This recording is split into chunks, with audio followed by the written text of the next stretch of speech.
75,000 பூத்துலையும் தாவேக்காவுக்கு 200 ஓட்டு முதல்ல சாத்தியமா? கற்பனாவாதம் அது. ஈரோடு வேட்பாளர் பேர் வேண்டாம். அந்த வேட்பாளருக்கு வேலை செய்கிறதுக்கு திருப்பூர்லேருந்து ஒரு பெண் நிருபர் வந்து அந்த அம்மா அங்கே வேலை செய்யுது. அனுப்ப ஆளாரு செந்தில் பாலாஜி. விளங்குமா? அப்போ செந்தில் பாலாஜி தாவேக்கா வேட்பாளர்களை கட்டுப்படுத்தக்கூடிய ஆட்கள் அனுப்பி கட்டுப்படுத்துறாரு. சவுத்து வந்து நீங்கள் அது ஒரு ஜாதி அரசியல், மத அரசியல், அரசியல் கட்சிகளுக்கான அரசியல். அங்கே முக்குளத்தோர் அரசியல் இருக்குது, நாடார் அரசியல், தேவேந்திர குல இளைஞர்கள் பூரா நான் தேவேந்திர குல சமூக தலைவரையே புறக்கணிக்கிறான். விஜய்க்கு போகிற ஆட்கள் பூராமல் தமிழ்நாட்டினுடைய வடபகுதியில் இருக்கிற வன்னிய தலித் இளைஞர்கள் தான் கூட்டம் போடுறோம். தமிழ்நாட்டை தாண்டி நாடார் சமூகத்திலேயோ முக்குளத்தூர் சமூகத்திலேயோ பெருவாரியாக இருக்கிற தேவேந்திர குல வேளாளர் சமூகமோ விஜய் பின்னாடி போகவே இல்லை. விஜய் மாமா ஜெயிக்கலனா அப்படின்னு சொல்லி சில வார்த்தைகளை சொல்லி மிரட்டுறாங்க. அது ரொம்ப ஒரு ஆபத்தான போக்கா இருக்குல்ல. இதை எப்படி பார்க்குறீங்க ஐயா? இது எந்த அளவுக்கு ஒரு பேராபத்தாக முடிய போகுது? இல்லைங்க, இப்போ விஜயே ஒரு பேராபத்து தான். விதைத்தவன் தூங்கினாலும் விதைகள் தூங்குவதில்லைன்னு சொல்லுவாங்க. அது முளைச்சி மேலே வந்துடும். அப்போ இதுதான் விஜய் தான் விதை. இந்த குழந்தைகளை நம்ம தட்டி விட்டோம்னா இது ஒரு பேசுபொருளாகவே மாறிட்டு இருக்கும். இது ஒரு செய்தியாகவே மாறும். இழப்பு அதை பற்றி இல்லை, அவருக்கு அதை பற்றி 47 பேர் செத்ததை பற்றி எல்லாம் வீட்டுக்கு வாங்க 10 வச்சு வாங்கிட்டு போங்கடா. போனால் மானங்கட்ட பயிலும் போனானா இல்லையா? அத்தனை பேரும் மானங்கட்ட பயிலுவோம். அறம் நாடு நேயர்களுக்கு அன்பு வணக்கம். இன்று நம்மோடு இணைந்திருப்பவர் மூத்த பத்திரிகையாளர் தமிழா பாண்டியன் அவர்கள். ஐயா வணக்கம். வணக்கம். தாவேக்கா போடும் கணக்குன்னு ஒன்று இருக்குது. அவர்கள் சொல்லக்கூடியது ரியாலிட்டியில் ஒரு பாசிபிளாக இப்போ இத்தனை தேர்தல்கள் நீங்களும் பார்த்துருப்பீங்க. 75,000 பூத்துக்கு 200 ஓட்டுகள் அனைத்து பகுதிகளிலும் சாத்தியமா? இங்கு ஒரு பகுதியையும் நம்ம தமிழ்நாட்டில் அரசியல் அப்படி ஒரே மாதிரி நேர்கோட்டில் பார்த்துட முடியாது. ஒரே மாதிரி மெட்ரோ சிட்டிஸு ஃபோன் தாக்கும்படி பார்க்க முடியாது. கிளை வரைக்கும் போய் பார்த்தா வேறு வகையாக இருக்குது. அது எல்லா வகையிலையும் சாத்தியமா? 75,000 பூத்துலையும் தாவேக்காவுக்கு 200 ஓட்டு முதல்ல சாத்தியமா? அவர்களை பொறுத்த வரைக்கும் ஒரு கற்பனாவாதம் அது.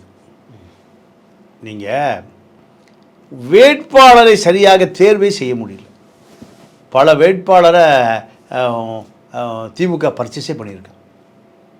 திமுக பல மாவட்ட செயலர்கள் விஜய் கட்சி மாற்ற போகிறாங்க. யாரும் விஜயுடைய கட்டுப்பாட்டில் இல்லை. பல மாவட்ட செயலாளர்கள், குறிப்பாக எடப்பாடி தொகுதி அருண்குமார் இன்னைக்கு வரைக்கும் தொடர்புக்கு வரல. 50 லட்சம் ரூபாயோட போனவர் தான். 50 லட்சம்? ஆமாம். அவருக்கு அப்புறம் 500 கோடியை கொடுப்பார் எடப்பாடி. பொண்டாட்டியை கொண்டு போய் தம்மா 50 லட்சம் வாழ்நாள் எங்கே பார்த்துருக்க போகிறேன். அவர் 2 ஏக்கரை ஆத்தோரத்தில் 2 ஏக்கரை வாங்கிக்க, சந்தோஷமாக ஓட்டுமா. நீ இதில் வந்து ஜெயிச்சு என்ன ஆக போகிற? நீ எப்போ வேணாலும் எனக்கு ஃபோன் பண்ணுமா. 2 ஏக்கர் தோப்புக்கு கேண்டிடேட்ஸ்லாம் விலை போயிட்டாங்க. அவ்வளோதான். அந்த ஏரியாவில் வந்து 3 விலை காவிரி படுகை, பச்சை பசேர் வரக்காடெல்லாம் கிடையாது. 2 ஏக்கரை போது வாழ்நாள் செட்டில் ஆகிடலாம். இப்படி பல கேண்டிடேட் போயிருக்கான். திருப்பூர் கேண்டிடேட் பாலகிருஷ்ணன் வேலையே செய்யலையா. நம்ம தினேஷ்குமார்கிட்ட அவர் 2 ஏக்கரை வாங்கினார், 4 ஏக்கரை வாங்கினார். பொங்கலெல்லாம் பெருசாக ஒன்றும் தாவேக்கா வேலையே செய்யலை. நீங்கள் ஈரோடு வேட்பாளர் பேர் வேண்டாம். அப்போது அந்த வேட்பாளருக்கு வேலை செய்கிறதுக்கு திருப்பூர்லேருந்து ஒரு பெண் நிருபர் வந்து அந்த அம்மா அங்கே வேலை செய்யுது. அனுப்ப ஆளாரு செந்தில் பாலாஜி. விளங்குமா? அப்போ செந்தில் பாலாஜி தாவேக்கா வேட்பாளர்களை கட்டுப்படுத்தக்கூடிய ஆட்கள் அனுப்பி கட்டுப்படுத்துகிறார். இந்த அம்மாவுக்கு 3 லட்ச ரூபா சம்பளம் இந்த தேர்தல் எலெக்ஷன் வேலை செய்கிறதுக்கு. ஒரு நிருபருங்கிற வேலையே அந்த அம்மா போகுது. இப்படி நீங்கள் அந்த கொங்கு பெல்ட், பெரிய கொங்கு பெல்ட், கோவை தாண்டி ஈரோடு வரைக்கும் செந்தில் பாலாஜி யாரை விலைக்கு வாங்கிட்டாரு? தாவேக்கா. அங்கெல்லாம் வாஷ் அவுட்டுங்கிறீங்க. உள்ள வாஷ் அவுட்டு. தெற்கு பகுதியில் இப்போ கொங்கு ஒரு மாதிரி நம்ம கணிக்கலாம். தெற்கு பகுதியில் வந்து ஒரு மாதிரி களம் மாறி இருக்குன்னு வச்சுக்கோங்களேன். இந்த முறை அங்கே என்ன? தெற்கில் விஜய்க்கு வாய்ஸே இல்லைங்க. ஜீரோ. நீங்கள் 200 ஓட்டலாம். அதெல்லாம் வாய்ப்பே இல்லை. சவுத்து வந்து நீங்கள் அது ஒரு ஜாதி அரசியல், மத அரசியல், அரசியல் கட்சிகளுக்கான அரசியல்.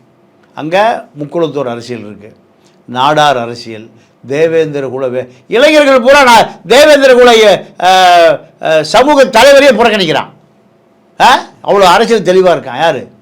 தேவேந்திர குல வேளாளர் இளைஞர்கள். விஜயில் யாரும் போகல.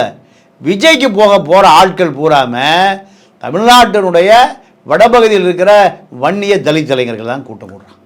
வன்னியை விக்கிரவாண்டியை தேர்ந்தெடுத்த காரணமே அதுதான்.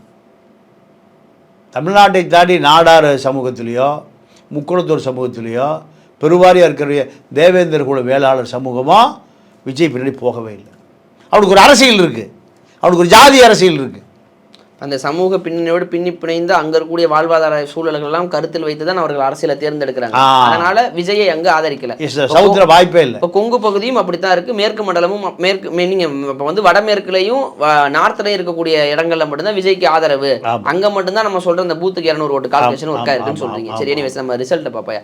இப்போ தொடர்ந்து திருச்செந்தூர் முருகன் கோயிலுக்கு சென்றது, சீரடி கோவிலுக்கு சென்றது, என்ன தொடர்ச்சியாக கோவில்களுக்கு திடீர்னு இருக்கு இல்லையா. இப்போ தேர்தல் அப்பதான் அவரை நம்ம வெளியவே பார்த்தோம், ஒரு சில இடங்களுக்கு போனார், கோவிலுக்கும் போனார், சர்ச்சுக்கும் போனார், பார்க்க முடிஞ்சது. எதற்காக இப்போ தேர்தல் முடிஞ்சதற்கு பிறகு? இது ஒரு பப்ளிசிட்டி தான், இது ஒரு பப்ளிசிட்டி. நல்ல ஆட்சி நான் கொடுப்பேன், யாகெல்லாம் நடத்துகிறாரு. அதான் இப்போ நீங்கள் திரிஷா போய் கோவாவில் யாகம் நடத்துச்சேன், 41 பேர் இறந்ததுக்கு கேரளா நம்பியுதிரிகளை வச்சு பெரிய யாகம் கோவாவில் நடந்தது. அப்போ நீங்கள் அதிகாரத்துக்கு வர ஆசைப்படுகிறவர்கள், அரசியல் தெரியாதவர்கள் எல்லாம் கடைசியாக போய் நிற்கிறது எங்கே? மந்திரவாதிட்டு தான், தகடு தான். இதுதான் ஜெயலலிதா போகாத கோயிலா, எப்போ செத்து, ஏன் செத்துது, எங்கே செத்துன்னு அந்த அம்மாவுக்கு தெரியல. சசிகலா போடாத தகடா, சசிகலா குடும்பம் தெருவில் நிற்கிது, கேட்க நாதி இல்லை. ரோட்டில் போகிறவங்களாம் தர்மடி அடிக்க போகிறான். இதுதான் சசிகலா. அப்போது அதிகாரம் இருக்கிற பொழுது தகடுகள், நம்பியுதிரிகள், பூசைகள், புனஸ்காரங்கள், யாகங்கள், மந்திரங்க இதெல்லாம் பட்டி சாலையை போட்டு யாகத்தில் இருக்கிறது. அதெல்லாம் இவர் கிளி ஜோசியரை கூப்பிட்டு சுற்றுறாரு. அதுதான் இப்போ அவங்கெல்லாம் சுற்றினாங்க, வேற அவருக்கு லாஜிக் இருந்துச்சு. இவர் கிளி ஜோசியரை கூட கூப்பிட்டு சுற்றுறாரு. அவர் சொன்னதுனால தான் யாகம்லான்னு சொல்கிறாங்களே, உண்மையாயா? இல்லை, அது இப்போ அது கிளி ஜோசியர் ராகவா பண்டிட். அவர் ஜெயலலிதாவுக்கு கிளி ஜோசியம் பார்த்தவர், சசிகலாவுக்கு கிளி ஜோசியம் பார்த்து ஜெயலலிதா சசிகலா என்ன ஆனுங்கன்னு தெரியும். இப்போ இவருக்கு கிளி ஜோசியம் பார்த்துட்டு இருக்கார். ஊத்துக்குழியில் தெருவில் உட்காந்து கிளி ஜோசியம் பார்த்த ஒரு பழைய அதிமுகக்காரர் ராகன் பண்டிட் மலேசியா தப்பி ஓடி, டெல்லி தப்பி ஓடி, ஜெயலலிதா சசிகலா உயிரோடு இருக்க வரைக்கும் மெட்ராஸ் பக்கமே வரல. இன்றைக்கி பல ஆயிரம் கோடி சொத்து அவருக்கு. அந்த நபர் தான் இப்போ விஜய்க்கு கிளி ஜோசியம் பார்க்குறாரு. கூடி சீக்கிரம் விஜயும் கிளி ஜோசியம் பார்க்க வேண்டிய வந்துடும் அரசியலில். அவர் தான் முதல்வராக யாகம் வளர்த்துட்டு இருக்காரு. அதுவும் அவங்க துறையெல்லாம் முடிவு பண்ணி நிறைய அமைச்சர் பட்டியலே வெளியிட்டாங்க. பார்த்தீங்களா? இப்போ புதுசாக ஏதாவது புது அமைச்சர்கள்லாம் போடுறாங்களாம். அப்புறம் வந்து படைகள்லாம் உருவாக்குறாங்க. ஒரு சட்டங்களெல்லாம் மாற்றுற அளவுக்கு ஒரு வலிமையாக செயல்பட போகிறோன்னு சொல்லிட்டு இருக்காங்க. நீங்கள் இன்னும் டவுசர் கிளியே போதுங்கிறீங்க. இல்லை, அதாவது மோடியே எனர்ஜி சட்டத்தை பாஸ் ஆக முடியும், ஃபெயில் ஆகி போகுது. மகளிர் மசோதா, தொகுதி மறுவரையறை எல்லாம் அவரே பாஸ் பண்ண முடியல. பல ஸ்டேட்டை கண்ட்ரோலில் வச்சுருக்காரே ஒன்றும். அவரே எப்போ வேணால் ட்ரம்ப்பை கூட பேசுவார், புட்டின் இந்த பக்கம் பேசுவார், 2 போன்லையும் இந்த பக்கம் ட்ரம்ப் 2 ஒரே லைனில் பேசுவார். அவரே ஒன்றும் முடியாமல் உட்காந்துருக்காரு. சரி, ஏன் இதை கேட்குறேன்னா, இப்போ விஜய் அவர்கள் அரசியலுக்கு வர்றதுலையோ அவர் வாக்கு வாங்குறது நமக்கு எந்த பிரச்சனையும் கிடையாது. அவர் செய்கிற அரசியலில் சில விமர்சனங்கள் இருக்குது, பெரிதளவில் இருக்குது. அதை குறிப்பாக வந்து இறுதி நாட்களில் குழந்தைகளை அவங்க ஒரு 18 வயசு கீழே இருக்காங்கன்னா அவங்களால ஒரு தெளிவான முடிவு எடுக்க முடியாதுன்னா அவங்களுக்கு ஓட்டு உரிமை கொடுக்கலன்னா பிறந்த எல்லாருக்கும் ஆதார் கார்டு இருக்க எல்லாருக்கும் ஓட்டு உரிமை கொடுத்துட்டு போயிடலாங்கிற மாதிரி கொடுத்துருக்கலாம். இப்போ ஆனால் இவர் என்னென்னா குழந்தைங்களை ட்ரிகர் பண்ணி ஓட்டு கேட்க சொன்ன விஷயம் இருக்குல்ல, அது வந்து பெரிதளவில் பேசுபொருளாக மாறி இருக்குது. குழந்தைகள் நல வாரியமும் எதிர்ப்பு தெரிவிச்சிருக்காங்க. இப்போ அதை ஒரு முன்னாள் நீதிபதி வந்து குறிப்பிட்டு பேசியிருக்கிறாரு இந்த முடிவுகள் பொறுத்து. ஏன்னா நீங்கள் வீடியோக்களில் பார்த்துருப்பீங்க, குழந்தைங்க மிரட்டுறாங்க, விஜய் மாமா ஜெயிக்கலைனா அப்படின்னு சொல்லி சில வார்த்தைகளை சொல்லி மிரட்டுறாங்க. அது ரொம்ப ஒரு ஆபத்தான போக்காக இருக்குல்ல, இதை எப்படி பார்க்குறீங்க ஐயா? இது எந்த அளவுக்கு ஒரு பேராபத்தாக முடிய போகுது? இல்லைங்க, இப்போ விஜயே ஒரு பேராபத்து தான். வீட்டில் பெண்கள் வச்சு கோலம் போட சொல்கிறது, அப்புறம் வந்து குழந்தைகள் அரசியல். ஏன்னா இந்த சமூக வலைதளங்களில் பெரியவர்கள்ட்ட போய் சேர்றதை விட ஈஸியாக குழந்தைகிட்ட போய் சேர்ந்துடலாம். ஏன்னா இப்போது திரைப்படத்துறையை பொறுத்த வரைக்கும் ஒரு பெரிய இடைவெளி, எவன் படம் ஓடுறதில்லை. ரஜினிகாந்தை 30 கதாநாயகனை சேர்த்து 31வது ஆள் நடிச்சா தான் ஓடுது. நீங்கள் லதா எல்லா கம்பெனிக்கும் அந்த மாதிரி டெய்லி பேசுது. இப்போ எவனுமே படம் எடுக்க தயாராக இல்லை. விஜயோடு இறுதி, விஜயோட அஜித் முடிஞ்சு போச்சு. அப்போது இந்த அரசியலை நீங்கள் இளைஞர்கள்ட்ட போய் சேர்த்தியதனுடைய விளைவு இது அப்படியே அரசியலை கன்வெர்ட் பண்ணணும்னு நினைக்கிறார். சினிமா பிரபலத்தை, சினிமா அறிமுகத்தை அரசியலாக மாற்றலான்னு முடிவு பண்ணுறார். இந்த முடிவு தான் சமூக வலைதளங்கள் வழியாக இந்த இளைஞர்கள் இருக்காங்கள்ல, ஓட்டுரிமை இல்லாத இளைஞர்கள், அவர்களுக்கு எந்த வகையான அரசியலோ புது சிந்தனையோ கல்வியோ எதுவுமே போய் சேரல. நீங்கள் ஆண்டு விழா நடக்குது, கல்லூரி ஆண்டு விழா, நீங்கள் டவுசரை அதாவது தொடைக்கு நேரம் ஜீன்ஸ் பேட்டை கிழிச்சு விட்ட நடிகை தான் அங்கே சீஃப் கெஸ்ட். பின்னாடி முதுகு பூரா ஜன்னல் வச்ச ஜாக்கெட்டு. அப்போது இந்த பெண்கள் அந்த கல்லூரியிலிருந்து சமூகத்தை நோக்கி போகிற பெண்களுக்கு என்ன கருத்தை சொல்லிடுவாங்க? கவர்ச்சி தான், செக்ஸ் தான், பாலின உணர்வு தூண்டுதல் தான். நீங்கள் இந்த 5 வருஷத்தில் ஒரு பெரிய வேதனை, ஒரு புள்ளி வரும் என்னென்னா 2020 8752 கொலை நடந்திருக்கு. மது போதையில் கொலை நடந்திருக்கு. கொலை பண்ண அத்தனை பேரா நிதானம் எல்லாம் கொலை பண்ணியிருக்கு. ஒரு நாட்டுடைய மக்கள் தொகையை 10,000 ஒரு நாடு, பல நாடுகள் இருக்கு. 44,000 பெண்களுக்கு எதிரான பாலியல் புகார் பதிவாயிருக்கு. இதெல்லாமே 3 மடங்கு சேர்த்திங்க. 3 பேர் போலீஸ் ஸ்டேஷன் போனால் தான் 4 பேரை வெட்டி விட்டுட்டு ஒரு வக்கீலோடு போனால் தான் ஒரு எஃப்ஐஆர் போடுவான் நம்ம ஒரு போலீஸ்காரன். அப்போது இந்த 44,000னா 1,32,000 பாலியல் வழக்கு பதிவாயிருக்கு.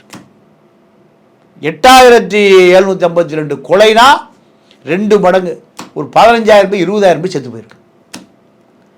2,200 பாலியல் புகார் வழக்கு பதிவு செய்து தண்டனை கிடைச்சிருக்கு. அப்போது இதெல்லாம் 3 மடங்கு இருக்கும். அப்போது இந்த சமூகம் சிக்கி, நீங்கள் பெத்த மகளை கர்ப்பிணியாக்கி அவனுக்கு தூக்கு தண்டனை கொடுத்துருக்காங்க. கிருஷ்ணகிரியில் ஒரு 2.5 வயது குழந்தைய பாலியல் ரீதியாக நீங்கள் கொடூர கொலை பண்ணியிருக்கான். இது ஒரு சமூகமா? இதை இன்டர்நேஷனலில் ஹியூமன் ரைட்ஸ் கொண்டு போனீங்கன்னா தமிழ்நாடு யாருமே போகாதுன்றோம். எந்த டூரிஸ்ட்டோ தமிழ்நாடு பக்கம் போகாதீங்கயா, அங்கே சட்டம் ஒழுங்கு. 2.5 வயசு குழந்தைய ஒருத்தர் கொண்டு ரேப் பண்ணி அந்த சிதைச்சிருக்கான்னா அங்கே எல்லாமே மரபணு மாறிய மனித மிருகங்களாக கூடியிருக்கான். தமிழ்நாட்டுக்கு யார் இது இன்டர்நேஷனல் இஷ்யூ ஆகுனா எவரும் போக மாட்டான். அப்போது திமுக ஆட்சியில் நடந்த எல்லாருமே திமுக வரக்கூடாதுன்னு ஏன் நினைக்கிறான்னா நமக்கு பாதுகாப்பு இல்லைன்னு நினைக்கிறான். இப்போ அதே பாதுகாப்பு எங்கே வந்திருக்கு? விஜய்கிட்ட வந்திருக்கு. விஜய் அதே கையில் எடுக்கிறான். விஜயை பொறுத்த வரைக்கும் அப்பா அம்மா ஓட்டு வேணும்னா குழந்தைய நம்ம டேக்கப் பண்ணிக்கலாம். அப்பா அம்மாவுக்கு அரசியல் அறிவில்லை, அறிவில்லாதனுடைய விளைவு தான் அந்த குழந்தை விஜய் ரசிகர். ஒரு படித்த குடும்பத்தில் விஜய் படத்தை பார்ப்பான், அதோட வீட்டுக்கு போயிடுவான். காரணம், அந்த குழந்தைக்கு முதல் ஆசிரியர் யார்? அப்பாவும் அம்மாவும் தான். அதை கொலை பண்ணிடுவோம் மிரட்டுது. அப்போ அந்த குழந்தையினுடைய தாய் தந்தைக்கே மரபணு மாறி போச்சு.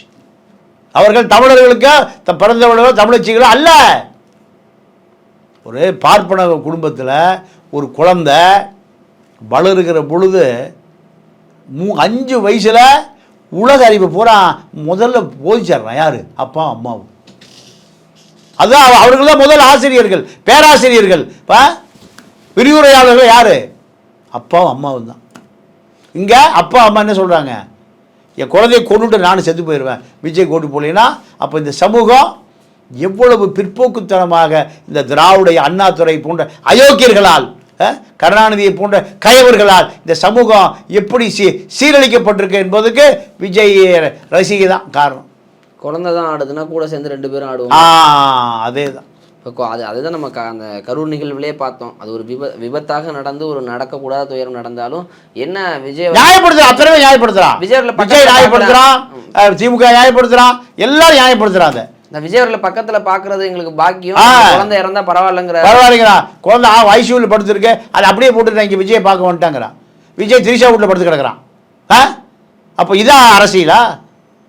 அப்போ என்ன காரணம்னா இதுக்கு பிள்ளையாரி சொல்லி போட்டவன் அறிவே இல்லாத அண்ணாதுரை, அப்புறம் கருணாநிதி, மனைவி துணைவி மாற்றான் தோற்றத்து மல்லிகையும் மனம் உண்டு இதையே ஆராய்ச்சி பண்ணுவான். அடுத்து பொண்டாட்டி தாயா இதை ஆராய்ச்சி பண்ணுவான். அப்போ இந்த திராவிட இயக்கத்தினுடைய சீரழிவு கலாச்சாரம் எங்கே போய் நிற்குது? விஜய்கிட்ட போய் நிற்குது. விஜய் குறை சொல்லக்கூடாது. சரி, இப்போ இன்றைக்கி இப்போ இந்த சோஷியல் மீடியாவில் சொல்கிறது தான் அவங்க ரியாலிட்டி நம்புகிறாங்க. இப்போ இந்த வாக்குகளுமே யார் வரணும்னு நினைக்கிறத தாண்டி இந்த முறை நாங்கள் இவங்களுக்கு தான் ஓட்டு போட்டோம். இப்போ வாக்குங்கிறது அவங்களோட உரிமை. ஒரு தெரு இருக்குன்னா அந்த தெருவில் இவங்க திமுக காரங்க அண்ணா திமுக ஒரு பிரிவு இருக்கும். ஆனால் அவங்க ஓட்டு வந்து அந்த அந்த ஆட்சிக்கு எதிர்ப்பாக இருந்தால் அவங்களே மாற்றி போடாங்க ஒரு சிந்தனை இருந்துச்சு. ஆனால் ஒரு கோலம் போட்டு இவங்களை வெளிப்படுத்துறதா இருக்கட்டும், ஒட்டுமொத்தமாக சமூகத்தில் வந்து நான் இவங்களுக்கு தான் போட்டேங்கிற ஒரு அடையாளத்தை வெளிப்படுத்தி அதை ஒரு அடுத்த 5 ஆண்டுகள் நிம்மதி இல்லாத ஒரு சூழலை கூட ஒரு பதற்றமான விஷயத்தை ஏற்படுத்துறதா இருக்கட்டும். இப்போ இந்த குழந்தைகளை வந்து இப்படி ட்ரிகர் பண்ணவும் குழந்தைங்க அழுது வீடியோ போடுது. 4ஆம் தேதி விஜய் மாமா ஜெயிக்கலன்னா பாரு நான் ஏதாவது பண்ணி அப்படிங்கும்போது தான் இப்போ நீதிபதி அவர்கள் ஒரு சில விஷயங்களை சொல்கிறார். இப்போ அது எந்த அளவுக்கு முக்கியத்துவம் வாய்ந்தது, அதெல்லாம் இப்படி நடக்குதுன்னு தெரிஞ்சும் எந்த ஒரு அறிக்கையும் வரலங்கிறத எப்படி புரிஞ்சுக்கிறது? இல்லை, அவர் இதை பற்றியெல்லாம் கவலையே படலை. யார் இதுதான் அரசியல், இதுதான் நம்ம தாக்கலே வச்சிருக்கணும். எவன் செத்தா நமக்கு அதாவது விதைத்தவன் தூங்கினாலும் விதைகள் தூங்குவதில்லைன்னு சொல்லுவாங்க. அது முளைச்சி மேலே வந்துடும். அப்போ இதுதான் விஜய் தான் விதை. இதை இந்த குழந்தைகளை நம்ம தட்டி விட்டோம்னா இது ஒரு பேசுபொருளாகவே மாறிட்டு இருக்கும். இது ஒரு செய்தியாகவே மாறும். இழப்பு அதை பற்றி இல்லை, அவருக்கு அதை பற்றி 47 பேர் செத்ததை பற்றி எல்லாம் வீட்டுக்கு வாங்க 10 லட்சம் வாங்கிட்டு போங்கடா. போனால் மானங்கட்ட பயிலும் போனானா இல்லையா? அத்தனை பேரும் மானங்கட்ட பயிலுவோம். அப்போ இதை எந்த கட்சியும் கண்டிக்கல. ஏன் அதை விட மானங்கட்டமாவன் செத்துப்போன வீட்டுக்கு துக்கம் விசாரிக்க போவது தான் இயல்பா?